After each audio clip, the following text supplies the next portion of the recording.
Hey everybody, how we doing today? Beautiful day here in the Florida Keys. And I've got the red kayak out. We're ready for voyage number 2. I had a lot of shakedown problems on trip number 1, but I think I've got those resolved. Motor wise, I fixed the handle, so I've got a new core in there. Fixed the clamps, so now those actually work. And I figured out the fuel problem. I think what that problem is because of the new motor has the emission controls. Instead of fuel going from the gas tank straight into the carburetor on the parallel, it has to go up to a reservoir above the carburetor and then flow down to the carburetor. So when my motor sits for a long time, the fuel in that reservoir evaporates or vacuums back into the tank and it's empty. So it takes me about 20 to 30 minutes of pulling on it in order to vacuum pull fuel from the tank up into that reservoir, and then so it could feed the carburetor. And my fix for that was simply fill the tank all the way to the top and let gravity kind of push fuel up so it levels out, it fills up that reservoir, and then fuel is ready to go. So I think we're good there. The electronics wise, I had problems with the battery, the cables and everything, so I rewired those, so those are all good there. I was going to move the battery box to the middle one, but I think I'll hold off until I test this out. If it works, I don't have to mess with it. I put the battery in the box when I first start and I don't ever have to deal with it. So if that's good, we should be good. If I still have problems, then I'll move it where I can access it easier. Third thing is I replaced my tackle box. I got rid of the single small one with the guide box separate and just got into one big one. These are good for splash proof and keeping things dry, and just have everything organized in this box. And then I went throughout all my old rusty stuff and then made sure I had samples of all about the bait jig heads and soft plastics, which is a lot, and got them in individual containers, so we're all good there. So I think we're all ready to go. I'm just going to go out and head out just to the edge of the reef. I have a second reason for being out here, and we'll get into that too.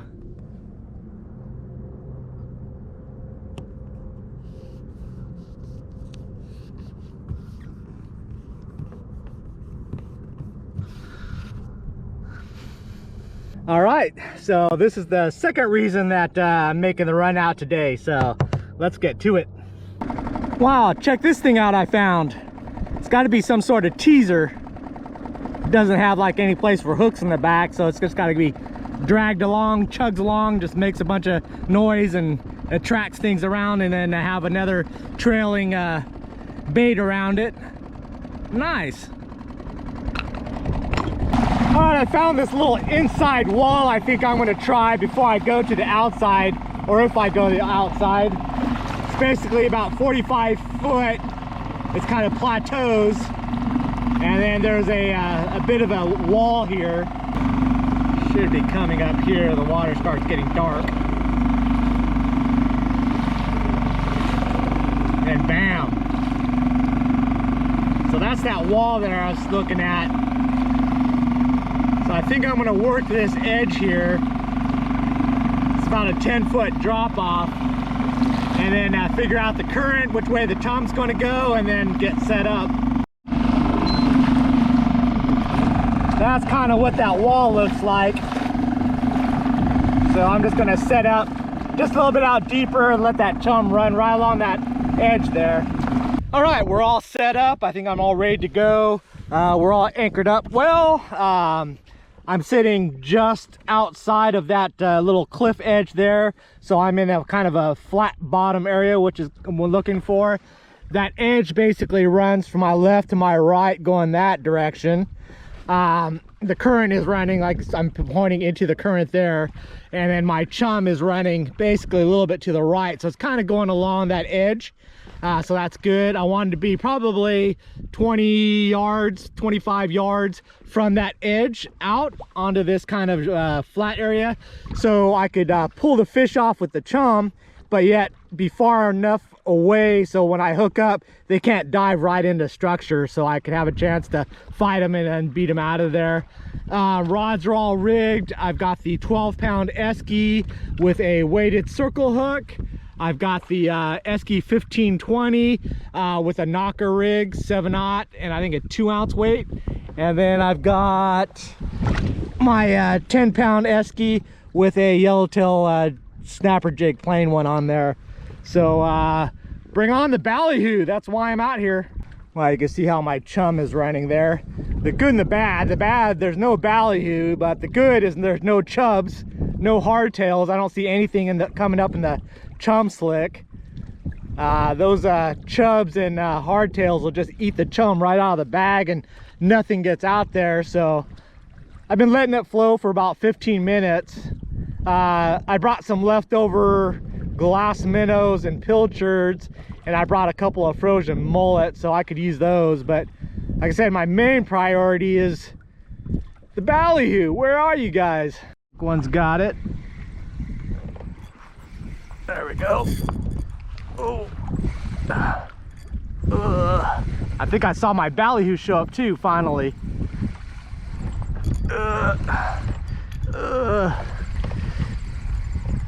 Ready. Got a fish, but don't scare away my ballyhoo. Yellowtail. Whoa. And decent size. That would be a keeper. That's a nice one. Ooh. Yeah, that'd definitely be a keeper. I am. Purdy. Just using the standard yellowtail snapper jigs. Some mullet chunks. Waiting for those ballyhoo to show up. Look how pretty it is. All right, ballyhoo, I swear I saw them. There was a school of them. They were staying down though. Oh, I saw a dimple. Oh, what are those? Oh, don't be chubs. Don't be hardtails. That might have been what I saw, not ballyhoos. Dang it. That's them. That's gotta be them. Yeah, that's them. Happy days. All right. Let me just run this bait. Done with the yellowtails. All right, finally the ballyhoo showed up back there. Okay. The history of this, for some reason, years ago, my younger days, ballyhoo were never a problem. I mean, they would just, boom, fold up in the front of the kayak there, just down the chum. They'd work their way up. They'd be right there at the chum bag, get the cast net, get a bunch, or I could just put my line out there with a little gold hook on it, bam, pick them up, throw on the rod, be fishing. But lately, I don't know what the problem's been, but a lot of times they'll stay way back. The chubs will move up, or the hardtails will move up, so they'll be farther back. That little gold hook works fine when it's in close because you can't really cast, so you can't get it too far out. And if they're sitting way back, you can't cast net them either. So I was starting to think, how do I get over those chubs and the hardtails back to where the ballyhoo are with a lot smaller hook and bait? Now, a lot of times they'll use either a bobber or a sabiki rig or a cut down sabiki, but those are actually kind of a hassle. I just want line to a little tiny gold hook, little piece of squid, and be able to get it 15 foot back. So then I started thinking, and actually Jeff, the designer, my graphic designer for All About the Bait, he had sent me some little flies he made years and years ago, 4 or 5 years ago. So he used these for the ballyhoo. I was like, oh, not gonna use it. I'm gonna do with that. You can't cast them or anything. But then I started thinking, and then it hit me. Fly fishing. How perfect would that be? Because you don't need any weight and you can do a very light fly as far as you want to. And I started thinking, oh, what the hell? So I went online, Amazon, and I found this guy. It's a cheap Chinese fly rod, and I got it for 25 bucks on sale on Amazon. That's rod, reel, line, and leader. I think it's supposed to be for like a little trout stream rod, but it's a I think it's an 8-foot 3-piece rod, and that would be perfect. So I've got it rigged up. I've got my little gold hook on there, so I'm going to put a little piece of squid on there and fly cast me some ballyhoo. But wait, there's more. All right. I also wanted to upgrade my normal bait catching rod. I had a rod I found at the dock where somebody just left it. They broke the tip off, so I put a new tip on, restrung up some of the guides. Got one of my old reels on there. but it's kind of bulky and heavy, and working with those light baits. I had some 10-12 pound line on there, and then I try to put a 4-pound leader on it all the time. It breaks, it's a hassle. So I figured, why not just buy just a little light, ultralight rod setup. And I was thinking, well, maybe get something that's compact.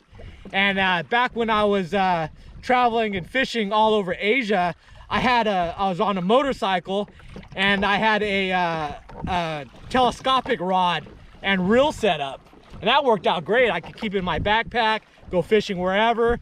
And I said, oh, what the heck? So I went on there, Amazon again, and I got this guy for 36 bucks. It's the telescoping rod and reel. I think I got a 6-foot rod, ultralight. It's like a 2000 series reel. I added on some 4-pound line onto it, and this guy just basically take the cap off, and then boom, I got a 6-foot rod set up there just for catching bait. And then I could leave both of these broken down in my front hatch and have them ready to go. But ballyhoo time. So let's see if these things work out. I'm gonna try the fly rod. That's my main way. It was really a problem because it was taking me half an hour, 2 hours just to get one, because you have to wait to attract them, then you have to wait to get them up close. Then if you catch one, they're jumping around, they get really sketched out, and they go back farther, and it's just a hassle. And that whole time I'm not fishing because I have no bait, so just kind of a nightmare. So I want to try this out. Let's see how it works. All right, see, I had those ballyhoo. They were right up in here, but as soon as I stood up, just like if I was gonna throw my cast net, then they ran farther back. So they're all around that region there. And then I'm seeing some hardtails coming up and running through here. I don't want them, I want those ballyhoo that are behind them. And that's where this comes into play. Heck, I could just let the wind take it out there. Oh, don't want those hardtails or chubs. And I could just basically fly cast it back there. Oh, ate it. Oh, there he goes. Ballyhoo Catcher. Woo!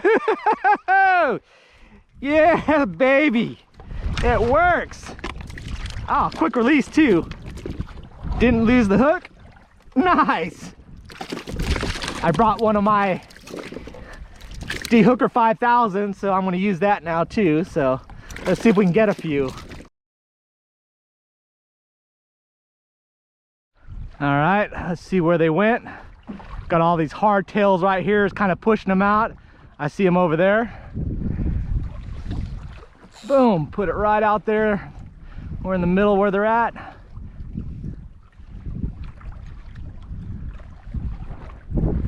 Oh, I had them.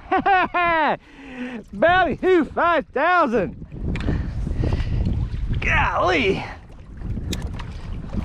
that is awesome.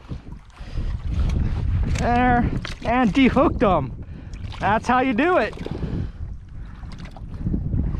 You can get your bait dehooker, www.allaboutthebait.com. Nice. All right, let's try this again. Where are they at? They skedaddled their way over there now.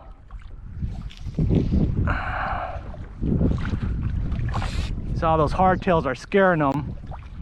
There we go. Oh, he's eating it. Oh, missed it. Back in there. There's one on it. Is it eating it? There he goes. Ballyhoo! You've been ballyhooed. That's how we do it. The Hooker 5000 comes. Oh, not there. Dang it. The other thing I wanted to try is I made these little ballyhoo flies, I call them. They're made on my long shank number 12 bait hooks. Just tied a little bit of fluff and some pink on there. That way I won't even have to use any squid if this works. So let's see if they'll eat that. Hopefully the hardtails don't like them. All right, let's see what we could do here.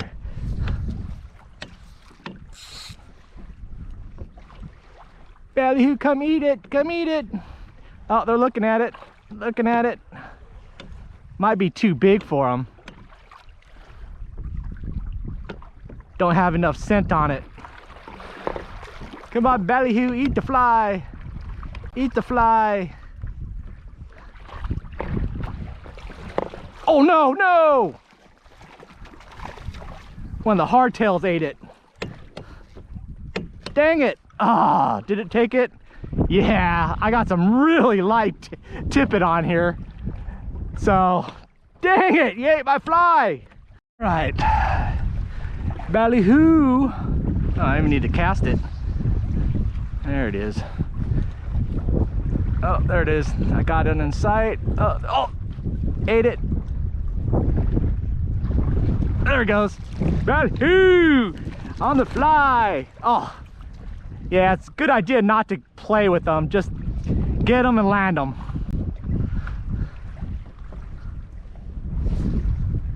All right, time to get serious here. Oh, one had it. There he goes. Get him in and swing him in. Oh no!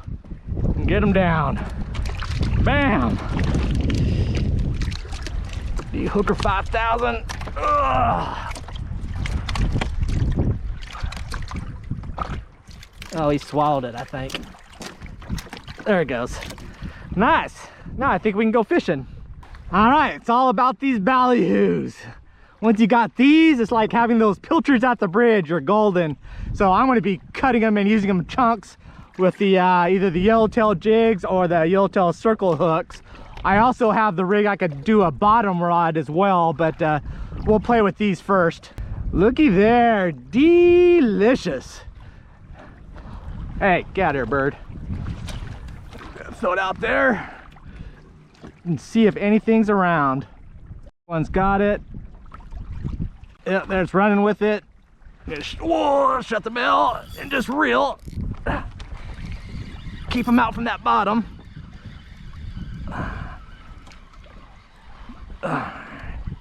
What do we got? What do we got? Can't see it, can't see it. Whoa, got heavier there. Feeling yellowtailish. Yep, nice yellowtail. Very nice. Oh, very nice. Stop, stop, stop, stop. There we go. Whoa. Stop. Weighted circle hook right in the corner of the mouth. Perfect. Twist it out. Man, nice one. Bam! If you have ballyhoo, you're gonna catch these guys.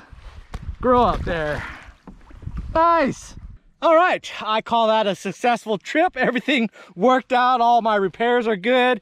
I really don't have anything else that I need to work on, so I think we're good there. Super happy about the ballyhoo stick. I think that'll resolve a lot of problems and save a lot of time. So now I feel a little bit more comfortable. Maybe we'll start working out to the edge of the reef, deeper water there, and then start venturing out into the blue water stuff. So yeah, everything works good. So super happy about it. So anyways, thanks for watching, and I will see you next video. Bye.